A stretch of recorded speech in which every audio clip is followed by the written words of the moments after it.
সীতাকুণ্ড গ্রামে বাস করত অনুপ নামের একজন কৃষক। তার একটা ছোট্ট জমিতে সে প্রতি বছর ফুলকপি চাষ করত। এতে সে বেশ লাভবান হতো। কিন্তু এবছর তার ক্ষেতের ফুলকপি মোটেও ভালো না হওয়ায় সে বেশ হতাশ হয়ে পড়ল। গিন্নি, ও গিন্নি, আমি যে মাঠে যাব, কোথায় গেলে তুমি? এই তো, আমি তো রান্নাঘরেই ছিলাম। ভাত এনেছি, খেয়ে নাও তো। না গো গিন্নি, খেতে যে আর মোটেও ভালো লাগে না। অনেক দেনা ঘাড়ের উপর। এবছর ফুলকপি মোটেও ভালো হয়নি। কি করব বুঝতে পারছি না। কি বলছো? প্রতি বছর তো আমাদের ক্ষেতে ফুলকপি খুব সুন্দরই হয়, এবার কি হলো? বুঝতে পারছি না, কোঁকড়া আর ছোট ছোট হয়েছে, যা বাজারে এবছর একেবারেই চলবে না। চিন্তা করো না গো, দেখবে আল্লাহ সব ঠিক করে দেবে। তুমি খেয়ে তারপর খেতে যাও। অনুপ বউয়ের কথায় কিছুটা স্বস্তি পেয়ে খাওয়া সেরে মাঠের দিকে রওনা দেয়। না, কি যে করব, দেনা পাওনার জন্য মোটেও ভালো লাগে না। যদি এবছর আমার ফুলকপি সত্যি বিক্রি না হয়। এ কি, আজ তো ফুলকপির অবস্থা আরো বেশি খারাপ। এবার কি হবে? কেন আমার সাথে এমন যে হচ্ছে? অনুপ তার ফুলকপির অবস্থা দেখে খুবই হতাশ হয়ে ক্ষেতের ভেতরে ঘুরে ঘুরে দেখছিল। হঠাৎ কিছুর সাথে পায়ে চোট খেয়ে সে নিচে পড়ে গেল। আহ! কিসে চোট খেলাম? মনে হচ্ছে পাটা যেন ভেঙে গেছে। হঠাৎ সে শুনতে পেল কোথা থেকে যেন কান্নার একটা আওয়াজ ভেসে আসছে। কে কাঁদছে এই ফাঁকা মাঠের ভেতরে? কাউকে তো দেখতেও পাচ্ছি না। আমি গো, আমি রায় বলছি। এই মাটির নিচে তাকিয়ে দেখো। অনুপ মাটির নিচে তাকিয়ে দেখে একটা ছোট্ট মেয়ে পানির ওপরে বসে বসে কাঁদছে। এ কি, আমার ক্ষেতের ভেতরে এত বড় গর্ত, আর এর ভেতরে এত পানি আসলো কোত্থেকে? আগে আমাকে এখান থেকে উঠাও, তোমাকে সব বলবো। এত বছর আমি এই পানির ভেতরে যে বড্ড ক্লান্ত। অনুপ তার হাতটা বাড়িয়ে দিল গর্তের ভেতরে। এরপর ছোট্ট মেয়েটা তার হাত ধরে ওপরে উঠে আসলো। আমি এক বড় জাদুকরের মেয়ে। নতুন জাদু শিখে আমি তা চর্চা করছিলাম। আর দুর্ভাগ্যবশত আমি অনেক দিন ধরে তোমার এই ক্ষেতের নিচে বন্দী হয়ে যাই। আহারে, এতটুকু একটা মেয়ে, না জানি তোমার কত কষ্ট হয়েছে। হ্যাঁ, তা তো একটু হয়েছে। যাই হোক, তোমাকে অনেক ধন্যবাদ আমাকে বাঁচানোর জন্যে।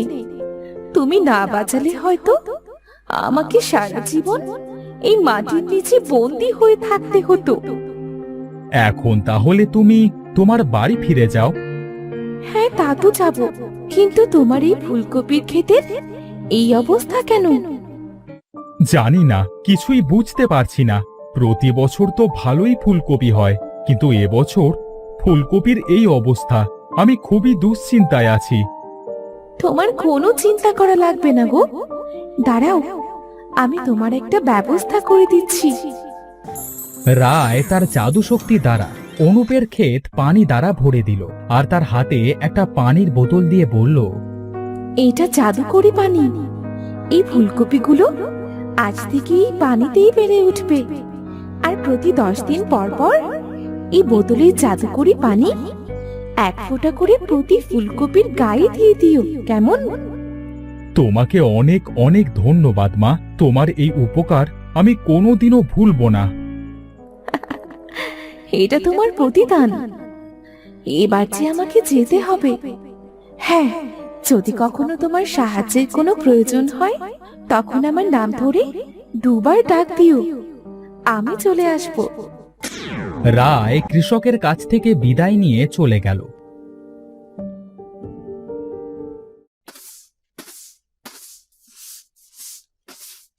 এদিকে অনুপও মনের আনন্দে বাড়ি ফিরে তার বউকে সবকিছু খুলে বলল। সব শুনে তার বউ বলল, কি বলছো নাকি? এমনও হয় নাকি পানির ওপরে ফুলকপির চাষ? তবে আর বলছি কি, পরের দিন অনুপ সকাল সকাল তার ক্ষেতে চলে গেল। খেতে গিয়ে দেখল তার ফুলকপিগুলো যেমন বড় হয়েছে তেমনই সাদা হয়েছে। ও মা, এটা আমি কি দেখছি? আমার ক্ষেতের ফুলকপিগুলো এত সুন্দর হয়ে গেল, এ তো সোনার মতো চকচক করছে। আমি বরং এগুলো আজই তুলে বিক্রি করে আসি। অনুপ পানিতে নেমে ফুলকপিগুলো সব উঠিয়ে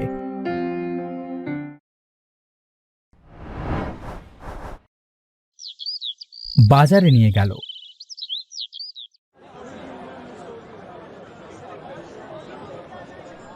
ফুলকপিগুলো সব দেখতে সুন্দর হওয়ায় দেখতে দেখতে সব বিক্রি হয়ে গেল। এত তাড়াতাড়ি আমার ফুলকপি সব বিক্রি হয়ে গেল, আর এগুলো তো বেশ ভালো দামেই বিক্রি হলো। অনুপ বাড়ি গিয়ে তার বউয়ের হাতে টাকা দিয়ে সব বলল। সব শুনে তার বউও খুব খুশি হলো। পরের দিন সে আবার তার খেতে গেল। আজ আবার এতগুলো ফুলকপির কড়ি বের হয়েছে, দেখি এই বোতলের পানি 1 ফোঁটা করে প্রতি ফুলকপির কড়িতে দিয়ে দিই। অনুপ সেই বোতলের জাদুকরি পানি 1 ফোঁটা করে প্রতি ফুলকপির কড়িতে দিয়ে দিল। পরের দিন সে তার খেতে এসে দেখল ফুলকপিগুলো আগের মতো বড় এবং খুবই সাদা হয়েছে। আমার যে কি খুশি লাগছে, আমার কপালটাই যেন এবার খুলে গেল। দেখি আজ এগুলো বাজারে নিয়ে যাই।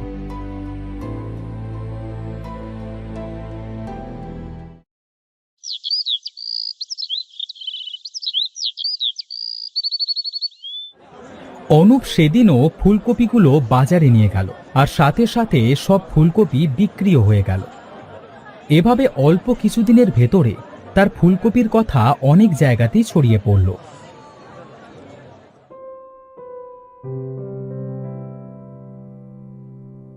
হোগো, এই ফুলকপি বিক্রি করেই তো আমাদের অবস্থার উন্নতি হয়েছে।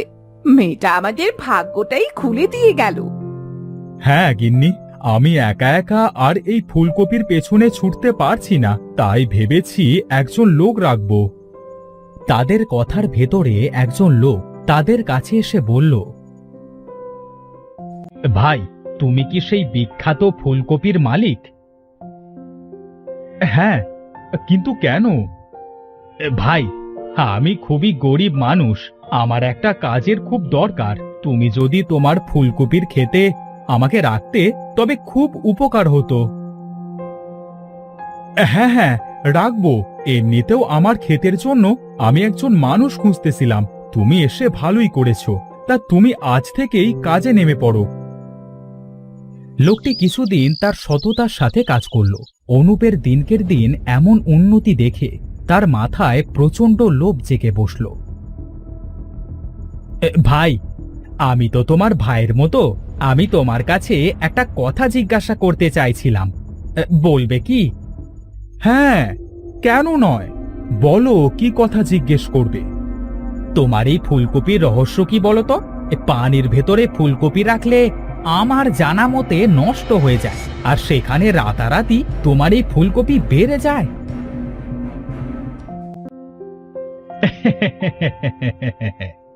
অনুপ অত্যন্ত সহজ সরল হয় ধীরাজকে সব খুলে বলল। সব শুনে ধীরাজ বলল, সেই জন্যই তো বলি, এ আবার কি ধরনের ফুলকপি? যাক, ভালোই হয়েছে, তোমার সাথে কাজ করে আমারও অভাব অনটন দূর হয়েছে। তারা দুজন বাড়ি ফিরে গেল।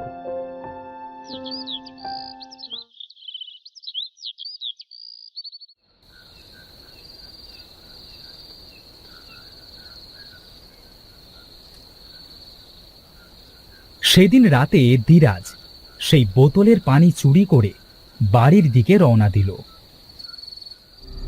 আজ থেকে ফুলকপি আমি চাষ করব। এই বোতলের জাদুকরি পানি দিয়ে ফুলকপি চাষ করে অনেক টাকার মালিক হব। ধীরাজ যেতে যেতে হঠাৎ তার মাথায় আবারও একটা দুষ্ট বুদ্ধি জেগে বসল। আচ্ছা, এটাও তো একটা কথা, এই জাদুকরি পানি দিয়ে ফুলকপি যদি দিনের দিন এত বড় হয়, তবে এই পানি খেলে আমিও তো অনেক বড় হয়ে যাব, এই সবাই আমাকে সম্মান করবে।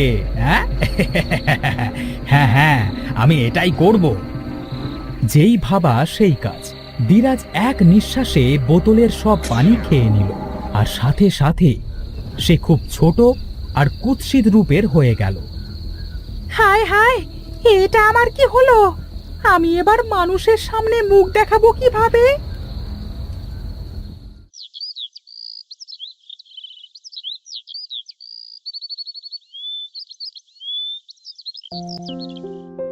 এদিকে পরের দিন সকালে অনুপ তার সেই বোতলের জাদুকরি পানি খুঁজতে লাগলো, কিন্তু কোথাও যখন খুঁজে পেল না, তখন সে হতাশ হয়ে রায়কে দুবার ডাক দিল।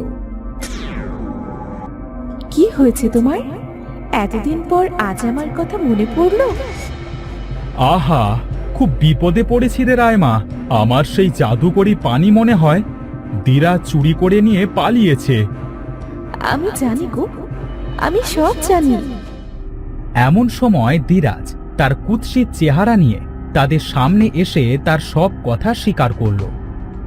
বেঈমান, তোকে আমি বিশ্বাস করেছিলাম, আর তার প্রতিদান তুই এভাবে দিলি? ক্ষমা করো ভাই, আমার ভুল হয়ে গেছে। তোমার টাকা দেখে হিংসে করে আমি ভুল করেছি। দয়া করে আমাকে আগের রূপে আবার ফিরিয়ে দাও। ধীরাজ আর কোনো কথা না বলে কাঁদতে কাঁদতে সেখান থেকে চলে গেল। আর এদিকে রায় অনুপকে বলল, তোকে আবারও ধন্যবাদ মা, তুই আমার খুব উপকার করলি। এরপর অনুপ তার পানিতে ফুলকপি চাষের রহস্য আর কোনোদিনও কারো সাথে বলেনি। তার সেই বিখ্যাত ফুলকপি বিক্রি করে সে অনেক ধনী হয়ে গেল, আর তারা সুখে শান্তিতে বাস করতে লাগলো।